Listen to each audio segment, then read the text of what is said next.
जय हिंद भारत। आज टॉपिक हूँ तपस्विनी पत्र। तपस्विनी पत्र आम कविता अर्थात तार आम कवि परिचय और तपस्विनी पत्र संपर्क आपण मानक अवगत कर सारी। आज से कविता को आम भल भाव बुझा और तार जो सारांश अच्छे ताकू आम निचुड़ी देवा। तो आउ डेरी नगरी तो कविता आड़ को आम धीरे धीरे गति करवा। तो कवितार कौन अच्छी ना सरल वस्त्र धय रिपु गजाकुश दुख गिरी वज्र जही देखते विदुष राजा राजेश्वरंकर से पद्मपद द्वंद्वे दिन भिकारुणी दूर नतशिरु बंदे। ये यही माने कवितार तात्पर्य हो कि माता सीता जिते बेले प्रथम थर पर से लिखुंट पत्र से प्रथम लिखुंट रामचंद्र समस्त माने ऐश्वर्य गुड़ाक वर्णना कर जस गुड़ाक से वर्णना कर भल गुण गुड़ाक से एठारे संक्षिप्त माने आलोचना कर। तो शरण वस्त्र अर्थात जी कि शरणागत को माने आगत कर माने समस्त व्यक्ति को जी कि तार शरण आश्चल माने आश्रय दी था कहुए शरणावचल अर्थात श्री राम को कहुई धैर्य रिपु अर्थात धैर्य रिपक रिपु गजाकुश माने दुख रूपक शत्रु को से कौन करता गजाकुश अर्थात निर्मूले माने विनाश कर समूले विनाश करते से होती रामचंद्र। दुखगिरी वज्र जो ही देखती विदुष है दुखगिरी वज्र दही अर्थात एठारे कहुई कि माने जो दुख रूपक गिरी गिरी अर्थात पर्वत तो से दुख रूपक गिरी को रामचंद्र वज्र सदृश बोली कहते प्रथमे कहते अर्थात सीता माध्यम गंगाधर मेहर जी कि ए कवितार लेखक से अति भल भाव सीतांकर हृदय वेदना को एठारे बहुत भल भाव से कौन कर आलोच्य कर। तो दिन भिकारिणी दूर नतशिर बंधु अर्थात से निजे निजे को दिन भिकारिणी अर्थात दरिद्र भिकारुणी बोली से निजे को मनी। तो से जिते बेले आम जानी कि से जिते बेले माने रामचंद्र जनपवाद रु से जिते बेले बासिंदा करथिले तो माता सीता वाल्मीकि आश्रम रे थाई ए पत्र लिखुंट से तेणुक से दूर नतशिरी अर्थात दूर मु थाई कि आपणकर पाद तले मु विनम्र निवेदन करुछि बा प्रणाम करुछि बोली से मध्य कहउछन्ते अर्थात देख माने दूरे थाई मध्य माने पतिंकर से स्वामींकर से प्रेम को से बजाय रखिछन्ति। देख प्रथमे तो यहीपरि भाव लिख माने कविता मन चारि चारि लाइन की लिखिदेव बुझीगला चारि चारि धाड़ी लिखिदेव और चारि चारि धाड़ी कठिन शब्दार्थ जहाँ भी कठिन शब्दार्थ थी से कठिन शब्दार्थ लिखिदेव जमीक मुझे कहली शरणावचल शरणगता को माने अनुमति देवा आगत करवा ध्वज अर्थात पताका रिपु गजाकुश अर्थात षड़ रिपु जेन आमर षड़ रिपु कौन षड़ रिपु काम क्रोध माया मोह लोभ मद माश्चर्य यह हूँ षड़ रिपु है। तो यही सबू माने लिखिब यहपरि भाव नोट करिकी यार लिखबार अर्थ कौन यार लिखबार लाभ कौन लिखबार लाभ बहुत परिमाण यह लिखा द्वारा लंग क्वेश्चन लिखबार बहुत हेल्प करिथाय एवं 2 मार्किया 3 मार्किया समस्त माने बहुत हेल्प करिथाय। तेणु करी तो यही स्ट्राटेजी लिखिले हुए तो कह पार ना पूरा ग्यारंटी देखिए कहूँ बहुत भल भाव में लंग क्वेश्चन लिखिपारे। तो गिरी अर्थात पर्वत वज्र अर्थात घड़घड़ी बिजुली विदुष अर्थात पंडित ज्ञानी राजा ईश्वर ये अर्थ गुड़ाक लिखि दिंतु आपणकर माने नोट करिकी देख ताको आम पुणी सरल भाषा वर्णना करुच्छे माने प्रथमे आम 4 लाइन को पढ़ीदे 4 लाइन जहाँ कठिन शब्दार्थ थिला से कठिन शब्दार्थ गुड़ाक आम भल भाव पढ़ीदे सेटा को पुणी से 4 लाइन को सरल भाषा वर्णना कर। पुरुषोत्तम श्री रामचंद्र होती शरणागत रक्षा कवच तेणु से शरण माने शरण रक्षक पताका उड़ा माने शरणगतर माने पताका उड़ाई श्री रामचंद्र षड़रिपु यथा काम क्रोध माया मोह मद माश्चर्य होती शरीर षड़ माने 6टी शत्रु आउ यही रिपु रूप को गजअंकुश अर्थात माने विनाश करती रामचंद्र अर्थात रामचंद्र मनीष भितर इंद्रिय मान आयत्ताधीन कर पारंती ପୁଣି ଦୁଃଖର ପର୍ବତ ସେ ଦୁଃଖ ରୂପକ ପର୍ବତର ସେ ଦୁଃଖ ରୂପକ ପର୍ବତକୁ ସେ ବଜ୍ର ଅର୍ଥାତ୍ ବିଜୁଳି ସହିତ ସେ ତାକୁ ଭାଙ୍ଗି ଦିଅନ୍ତି। ଅର୍ଥାତ୍ ପର୍ବତ ଯେମିତି ବିଜୁଳି ଦ୍ୱାରା ଫାଟ ହେଇଯାଏ, ମାନେ ଧ୍ୱଂସ ହେଇଯାଏ, ସେହିପରି ଭାବରେ ସେ ବଜ୍ରର ପର୍ବତ ବଜ୍ର ସଦୃଶ ହେଇକି ସେ ଦୁଃଖ ରୂପକ ପର୍ବତକୁ ଧ୍ୱଂସ କରିଦିଅନ୍ତି। ଏହା ହେଉଛି ରାମଚନ୍ଦ୍ରଙ୍କର ଶକ୍ତି। ସେହିପରି ମଣିଷର ଦୁଃଖ ମୋଚନ କରିବା ପାଇଁ ପ୍ରଭୁଙ୍କର ଆବିର୍ଭାବ ବୋଲି ଜ୍ଞାନୀ ଓ ପଣ୍ଡିତମାନେ ବିଚାର କରନ୍ତି।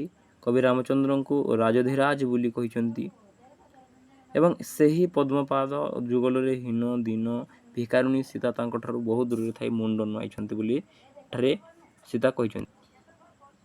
ଆମେ ଏହିଠାରୁ ଜାଣିବାକୁ ପାଉଛୁ ଯେ ତାଙ୍କର ଯେଉଁ ଏହି ମଙ୍ଗଳ କାର୍ଯ୍ୟ ଅର୍ଥାତ୍ ଏହି ତାଙ୍କର ଯେଉଁ ନିବେଦନ କାର୍ଯ୍ୟ, ଏହି ନିବେଦନ କାର୍ଯ୍ୟରୁ ଆମେ ଜାଣିବାକୁ ପାଉଛୁ ଯେ ସୀତାଙ୍କର କେତେ ପ୍ରେମ ଅଛି ରାମଚନ୍ଦ୍ରଙ୍କ ପ୍ରତି।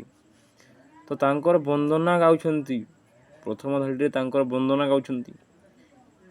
ତ ଆସିଗଲା ନମ୍ବର 2ର ପାରାଗ୍ରାଫ, ଯେଉଁଟାକି ଆମେ ପୁଣି ସେ ଷ୍ଟ୍ରାଟେଜିରେ ଆରମ୍ଭ କରିବାକୁ ମଧୁ ଆଶା ତିମିର ଭେଦନ କାତରେ କାନ୍ତାରେ ଥାଇ କରି ନିବେଦନ ମହାରାଜା ମହାଯଜ୍ଞ ହୋଇଛ ଦୀକ୍ଷିତ ନବବାମା ବସିଥିବା ବାମାଙ୍କେ ବିହିତ।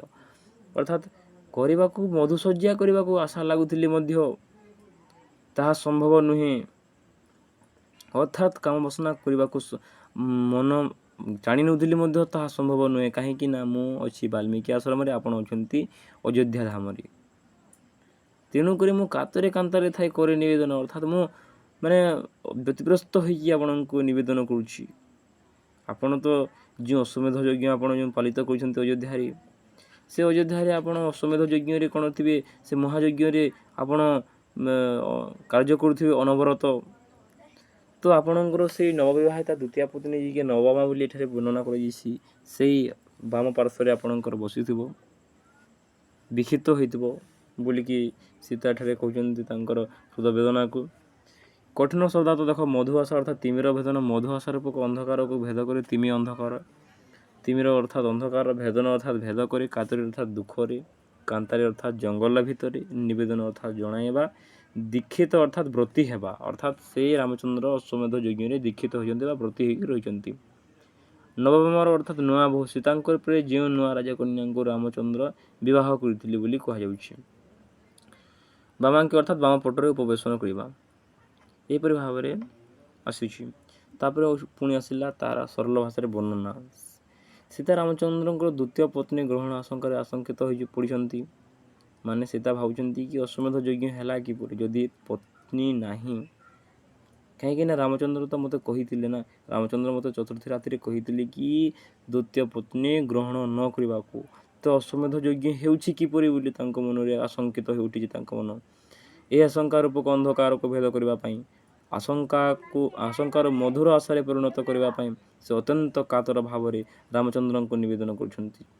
ରାମଚନ୍ଦ୍ର ଅଶ୍ୱମେଧ ଯଜ୍ଞ ଆୟୋଜନରେ ବ୍ୟତୀତ ଥିବେ, ଦ୍ୱିତୀୟ ପତ୍ନୀର ତାଙ୍କର ବାମ ପଟରେ ଅଧିଷ୍ଠିତ ହୋଇଦେବ ବୋଲି ସେ ପତ୍ର ମାଧ୍ୟମରେ ରାମଚନ୍ଦ୍ରଙ୍କୁ ଲେଖିଛନ୍ତି। ତ ଆମେ ପୁଣି ଚାଲି ଆସିଲେ 3 ନମ୍ବର ଥକାନକୁ। 3 ନମ୍ବର ଥକାନର ଅର୍ଥ ଆମେ ପାଠ କରି ପଢ଼ୁଛେ ନା।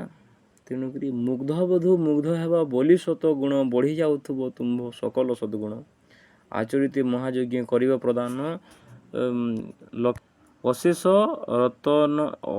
ରତନ ଧନ କ୍ଷମ ବସ୍ତ୍ରମାନ। ଅର୍ଥାତ୍ ମୁଗ୍ଧ ବଧୂ ଅର୍ଥାତ୍ କିଏ?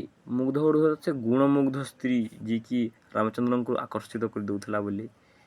ଆଚରିତ ଆଚରଣ କରିବା, ଅଶେଷ ଅର୍ଥାତ୍ ବହୁତ, କ୍ଷମ ଅର୍ଥାତ୍ ପାଟ ବସ୍ତ୍ର, ଯାହାକୁ ଆମେ ବର୍ଣ୍ଣନା କରିଛି। ନବବଧୂକୁ ସଦ୍ଗୁଣରେ ମୁଗ୍ଧ କରିବା ପାଇଁ ସକଲ ସଦ୍ଗୁଣ ଅଧିଷ୍ଠିତ ରାମଚନ୍ଦ୍ର ଅନେକ ମହତ୍ତ୍ୱ କାର୍ଯ୍ୟ କରୁଥିବେ। ଅର୍ଥାତ୍ ତାହାକୁ ଇମ୍ପ୍ରେସ୍ କରିବା ପାଇଁ, ସେଇ ନବବିବାହିତା ଦ୍ୱିତୀୟ ପତ୍ନୀଙ୍କୁ ଇମ୍ପ୍ରେସ୍ କରିବା ପାଇଁ ବା ତାଙ୍କୁ ଆକର୍ଷିତ କରିବା ପାଇଁ ସେ ସକଲ ସଦ୍ଗୁଣ ଗୁଡ଼ାକରେ ଲାଗି ପଡ଼ୁଥିବେ ବୋଲି ସେ ତା ଆଶଙ୍କା। ନାରୀ ମନ ଯେହେତୁ ସନ୍ଦେହୀ, ତେଣୁକରି ସେ ଆଶଙ୍କିତ ହୋଇ ତାଙ୍କ ପତ୍ରରେ ଲେଖିଛନ୍ତି। ଯଜ୍ଞରେ ଅମାପ ଧନ ରତ୍ନ ଓ ପାଟବସ୍ତ୍ର ଦାନ ଦେଉଥିବ ବୋଲି ମଧ୍ୟ ସୀତା ଲେଖିଛନ୍ତି ରାମଚନ୍ଦ୍ରଙ୍କୁ।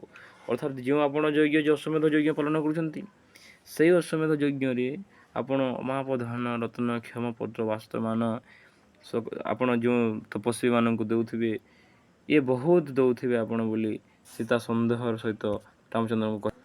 ତ କିଛି କରିବାର ନାହିଁ, ମୁଁ ଯେଉଁ ଆପଣଙ୍କୁ ପଢ଼ଉଛି ଆପଣ MIL ବହିକୁ ବାହାର କରିକି ଏହି ପୃଷ୍ଠା ଗୁଡ଼ାକୁ, ଏହି ପାରାଗ୍ରାଫକୁ, ଏହି ଲାଇନ୍କୁ, ଏହି ପଦ ବା ପଂକ୍ତିକୁ ଓନ୍ଲି ଦେଖନ୍ତୁ ଏବଂ ମୁଁ ଯାହା କହୁଛି କେବଳ ଶୁଣନ୍ତୁ। ଆପଣମାନେ ମୁଁ ନିଶ୍ଚିନ୍ତ ଆପଣମାନଙ୍କୁ ମାନେ ପ୍ରତିଜ୍ଞା କରୁଛି କି ନିଶ୍ଚିନ୍ତ ଏହି ଟପିକ୍କୁ କ୍ଲିଅରଲି ବୁଝିଯିବେ।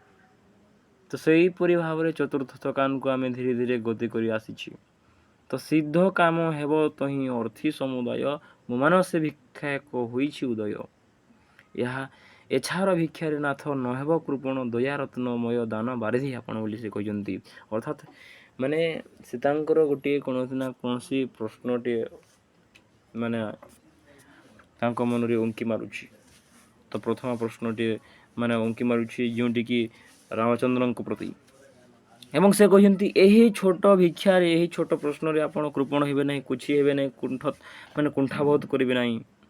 ତ ଦୟା ଯେହେତୁ ଆପଣ ହେଉଛନ୍ତି ଦୟା ବା ଦାନର ବାରିଧି, ଅର୍ଥାତ୍ ଦାନର ସମୁଦ୍ର, ଆପଣ ସମସ୍ତ ଦାନ କରୁଛନ୍ତି ଆପଣ, ତେଣୁକରି ଏ ଛାର ଭିକ୍ଷାରେ ଆପଣ ନହେବେ କୃପଣ ନହେବେ ବୋଲିକି ସୀତା ରାମଚନ୍ଦ୍ରଙ୍କୁ କହିଛନ୍ତି। କଠିନ ସଦାର୍ଥ ଏଗୁଡ଼ାକ ସମସ୍ତେ ଦେଖିଦେବ, ବୁଝିଲ। ଏଠାରେ ସିଦ୍ଧ କାମ ଅର୍ଥାତ୍ ଯାହାର କାମ ସିଦ୍ଧ ହେବା, ସଫଳ କାମ, ମନବାଞ୍ଛା ପୂରଣ ଆମେ ଯେଉଁ ବୋଲି କହୁଛେ, ମନୋକାମନା ପୂର୍ଣ୍ଣ ହେବା। ଅର୍ଥ ଅର୍ଥାତ୍ ମାଗିବା ଲୋକ, ଯେଉଁ ଲୋକର ମନୋକାମନା ପୂର୍ଣ୍ଣ ହୁଏ ସେହିପରି ଆପଣ ତାହାକୁ ଦାନ ଦିଅନ୍ତି, ଯାହା ମାଗିବ ସେ ତାହା ଦିଅନ୍ତି। ତ ମୋ ମନରେ ବି ମଧ୍ୟ ଗୋଟିଏ ଭିକ୍ଷା ଜାତ ହେଇଛି। ମୋର ଆଶା କି ଆପଣ ଅର୍ଥାତ୍ ରାମଚନ୍ଦ୍ରଙ୍କୁ କହୁଛନ୍ତି ସୀତା, ମାତା ସୀତା ରାମଚନ୍ଦ୍ରଙ୍କୁ କହୁଛନ୍ତି ମୋ ମାନସେ ମଧ୍ୟ ଗୋଟିଏ ଭିକ୍ଷାଟେ ଜାତ ହେଇଛି, ଆପଣ ତାହାକୁ ନିଶ୍ଚିନ୍ତ ଭାବରେ ପୂରଣ କରିବେ ବୋଲି ସେ କହୁଛନ୍ତି। ତ ସରଳ ଭାଷାରେ ଯଦି ଦେଖିବା, ଏହି ଯଜ୍ଞାନୁଷ୍ଠାନରେ ଗରିବ ଲୋକମାନେ ନିଜ ନିଜର କାମନା ପୂର୍ଣ୍ଣ କରୁଥିବେ। ଅର୍ଥାତ୍ ଯେଉଁ ଅଶ୍ୱମେଧ ଯଜ୍ଞ ଅଯୋଧ୍ୟାରେ ରାମଚନ୍ଦ୍ର ପାଳନ କରିବାକୁ ଯାଉଛନ୍ତି, ସେହି ଯଜ୍ଞରେ କ'ଣ କରୁଥିବେ ନା, ଯଜ୍ଞରେ ବିଭିନ୍ନ ତପସ୍ୱୀମାନଙ୍କୁ, ଜ୍ଞାନୀ ଗୁଣୀ ଲୋକମାନଙ୍କୁ, ଗରିବ ଲୋକମାନଙ୍କୁ ମାନେ ବହୁତ ତାଙ୍କର ମନୋକାମନାକୁ ପୂର୍ଣ୍ଣ କରୁଥିବେ। କ୍ଷମ ବସ୍ତ୍ର, ପାଟ ବସ୍ତ୍ର ତାଙ୍କୁ ପ୍ରଦାନ କରୁଥିବେ, ଧନ ରତ୍ନମାନ ସମସ୍ତ ପ୍ରଦାନ କରୁଥିବେ। ଏହି ପରିପ୍ରେକ୍ଷୀରେ ସତୀ ସୀତାଙ୍କ ହୃଦୟ ମଧ୍ୟ ରାମଚନ୍ଦ୍ରଙ୍କ ପ୍ରତି ଏକ ଭିକ୍ଷାଜାତ ହୋଇଛି। ରାମଚନ୍ଦ୍ର ଯେହେତୁ ହେଉଛନ୍ତି ଦୟାଳୁ ପୁରୁଷ ବା ସେ ହେଉଛନ୍ତି ଦୟାର ବାରିଧି, ଦାନର ବାରିଧି, ସେ ଭିକ୍ଷାକୁ ପୂରଣ କରିବାରେ ସେ କେବେ ବି କୁଣ୍ଠ ହେବେ ନାହିଁ ବା କୁଣ୍ଠାବୋଧ କରିବେ ନାହିଁ ବୋଲି ମଧ୍ୟ ମାତା ସୀତା ରାମଚନ୍ଦ୍ରଙ୍କୁ ସତର୍କତା ଅର୍ଥାତ୍ ମାନେ ତାଙ୍କଠାରୁ ଏକ୍ସପେକ୍ଟ କରୁଛନ୍ତି ହେଲା। ତ ଧୀରେ ଧୀରେ ଆମେ ପୁଣି ଆସି ପଡ଼ିଛେ ପଞ୍ଚମ ଥକାନକୁ। ପଞ୍ଚମ ଥକାନରେ ଆସିଛି, ମୁଁ କିଏ ତା ଜାଣିବାର ନୁହେଁ ଆବଶ୍ୟକ, ସୁଧା ତୁମେ ତାପସଙ୍କ ଅଶାନ୍ତି ନାଶକ, ତାପସଙ୍କୁ କିଛି ତୁମ ନଥାଏ ଅଦେୟ, ମୁହିଁ ତପସ୍ୱିନୀ ମୋତେ ନକରିବାର ହେୟ। ଅର୍ଥାତ୍ ଏହାର ତାତ୍ପର୍ଯ୍ୟ ହେଉଛି କି ଆପଣ ସଦାବେଳେ ସବୁବେଳେ ମାନେ ତପସ୍ୱୀମାନଙ୍କୁ ସାହାଯ୍ୟ କରିଥାନ୍ତି, ତାଙ୍କର ଅଶାନ୍ତିକୁ ନାଶ କରିଥାନ୍ତି, ଦୂର କରିଥାନ୍ତି। ଅର୍ଥାତ୍ ତାପସମାନଙ୍କୁ ଆପଣ ସବୁ କିଛି ଦାନ କରିଥାନ୍ତି। ମାନେ କୌଣସି ଜିନିଷ ଏପରି ନାହିଁ କି ଯାହାକୁ ଆପଣ ଦିଅନ୍ତି ନାହିଁ, ସବୁ ଜିନିଷ ଆପଣ ଦିଅନ୍ତି। ସେହିପରି ଭାବରେ ମୁଁ ମଧ୍ୟ ଜଣେ ତପସ୍ୱିନୀ, ତେଣୁକରି ମୋର ଯେଉଁ ପ୍ରଶ୍ନ, ଯେଉଁ ଭିକ୍ଷା ତାକୁ ପୂରଣ କରିବ ବୋଲି ସୀତା ରାମଚନ୍ଦ୍ରଙ୍କୁ ପତ୍ର ମାଧ୍ୟମରେ ଲେଖିଛନ୍ତି। ଅର୍ଥାତ୍ କଠିନ ଶବ୍ଦ ଲେଖିଦେବ। ପୁଣି ଯଦି ଆମେ ଦେଖିବା ସମ୍ପୂର୍ଣ୍ଣ ମାନେ ସରଳ ଭାଷାରେ ବର୍ଣ୍ଣନା, ମାତା ସୀତାଙ୍କର ଅଭିମାନ ଏଠାରେ ବ୍ୟଞ୍ଜିତ ହୋଇଛି। ଚିଠି ପଢ଼ି ଚିଠିର ପ୍ରେରକ କିଏ ତାହା ଜାଣିବାର ପାଇଁ ତାପସ ମାନେ ତାଙ୍କର ଆଗ୍ରହ କରିବା ଉଚିତ ନୁହେଁ ବୋଲି ସର୍ବଦା ଋଷିମାନଙ୍କର ଅଶାନ୍ତି ନାଶକ, ବିନାଶ କରିବା ତାଙ୍କର କାର୍ଯ୍ୟ ଏବଂ ଋଷିମାନଙ୍କୁ ଦାନ କରିବା ପାଇଁ ସେ ସର୍ବଦା ମୁକ୍ତ ହସ୍ତ। ସେହିପରି ସୀତା ହେଉଛନ୍ତି ଜଣେ ତପସ୍ୱିନୀ ଏବଂ ତାଙ୍କର ଭିକ୍ଷାକୁ ପୂରଣ କରିବା ପାଇଁ ରାମଚନ୍ଦ୍ରଙ୍କର କର୍ତ୍ତବ୍ୟ। ତାଙ୍କୁ ରାମଚନ୍ଦ୍ର ହେୟ ମନେ କରିବେ ନାହିଁ ବୋଲି ସେ ଆଶା ପୋଷଣ କରୁଛନ୍ତି। ତ ଇଏ ହେଉଛି ଆମର ପଞ୍ଚମ ଥକାନ। ଆମେ ଛୋଟ ଛୋଟ ଭାଗ କରି ପଢ଼ିବା ଏବଂ ବହୁତ ଭଲ ଭାବରେ ବୁଝିବା। ଯଦି ବହୁତ ବଡ଼ ଭିଡ଼ିଓ ହେଇଯିବ ତାହେଲେ ଆପଣମାନଙ୍କୁ ଦେଖିବା ପାଇଁ ବା ଶୁଣିବା ପାଇଁ ମନ ଲାଗିବନି। ତ ଧନ୍ୟବାଦ।